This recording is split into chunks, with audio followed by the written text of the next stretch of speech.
Indera pendengaran kita sangatlah sensitif.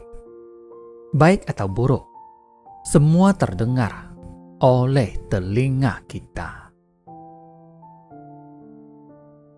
Lihatlah betapa banyaknya konflik di dunia ini. Bukankah semua itu bagaikan kegaduhan di dunia ini yang membuat batin kita ikut bergejolak? Kondisi batin kita terpengaruh oleh hal-hal yang kita dengar. Ada kalanya timbul pikiran keliru, sehingga apa yang kita dengar hanyalah kegaduhan di dunia ini. Berhubung semua orang di dunia ini adalah makhluk awam, maka setiap suara yang dihasilkan dan setiap kata yang diucapkan dapat mengacaukan pikiran orang lain. Berhubung telinga kita mendengar kegaduhan di dunia ini, maka kita perlu melenyapkan kegelapan batin. Pikiran manusia selalu timbul dan tenggelam. Ada kalanya kita bertekad untuk mendalami ajaran Buddha. Setelah sungguh-sungguh mendengar Dharma, hati kita dipenuhi sukacita, sehingga kita berikrar untuk menjadi bodhisattva dan menjalankan praktik bodhisattva. Kita semua memiliki pikiran seperti ini. Namun, bisakah kita mempertahankan pikiran ini dan sungguh-sungguh menjalankannya? Ini sepertinya agak sulit. Membangun tekad sangat mudah, tetapi sulit untuk mempertahankannya. Menjalankan ikrar dengan tekun dan bersemangat, tanpa berhenti ataupun goyah di tengah jalan, ini sangatlah sulit. Sramanera yang goyah tekadnya. Di sebuah kuil tua, ada seorang Sramanera cilik dan gurunya. Gurunya sudah memiliki pencapaian dalam pelatihan diri, sehingga hatinya sangat tenang. Karena itu, gurunya dapat membaca pikiran. Sang guru berharap Sramanera cilik ini dapat menyelami kebenaran tentang praktek bodhisattva. Sramanera yang cerdas ini pun menerima ajaran dari gurunya.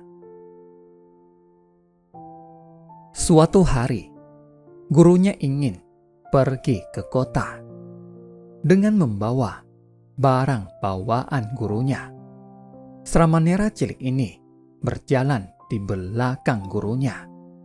Dia tidak melupakan tekadnya untuk menapaki jalan bodhisattva. Dia berpikir untuk menyelamatkan orang lain dari penderitaan dan membebaskan diri sendiri dari siklus kelahiran kembali. Aku harus menapaki jalan bodhisattva.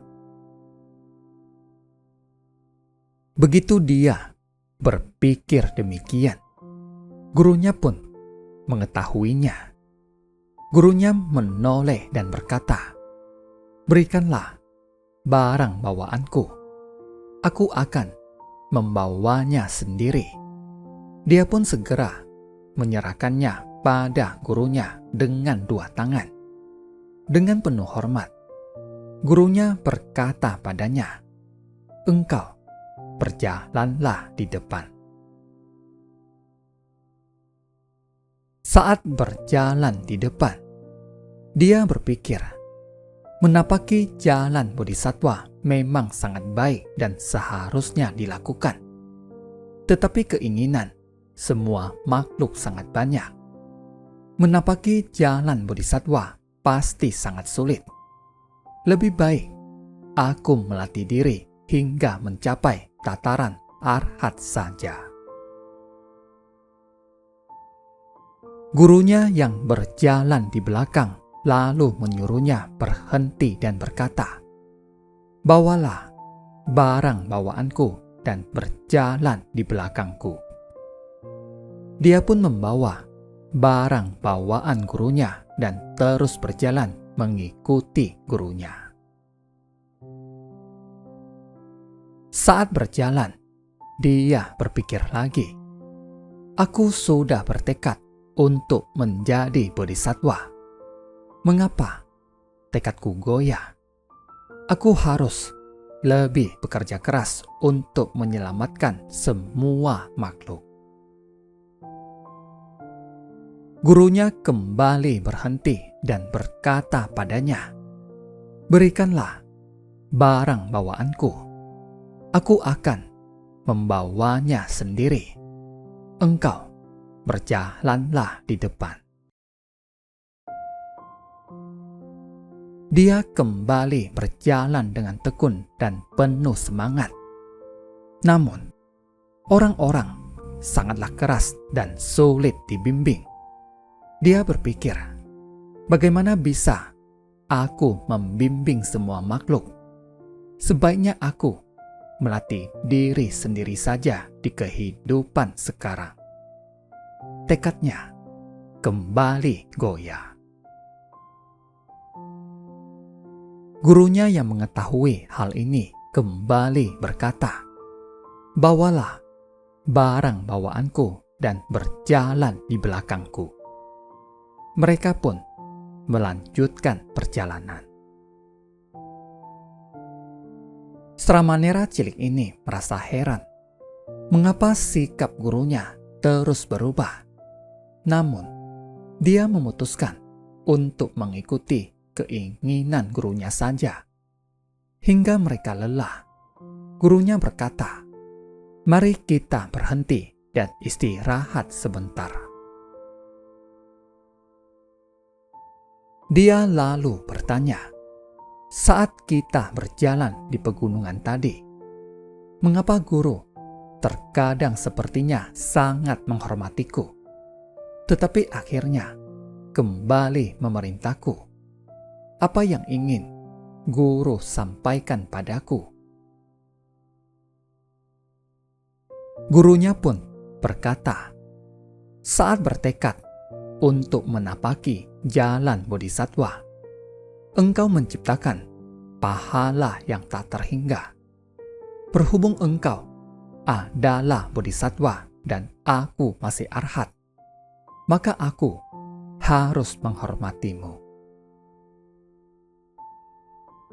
Namun, jika tekadmu goyah, engkau tetaplah muridku yang harus melayaniku. Engkau 3 kali bertekad untuk menjadi bodhisattva, tetapi tekadmu juga goyah 3 kali. Karena itulah, sikapku juga berubah-ubah mengikuti tekadmu. Perlu engkau ketahui bahwa tekad untuk menjadi bodhisattva sangatlah istimewa dan menakjubkan."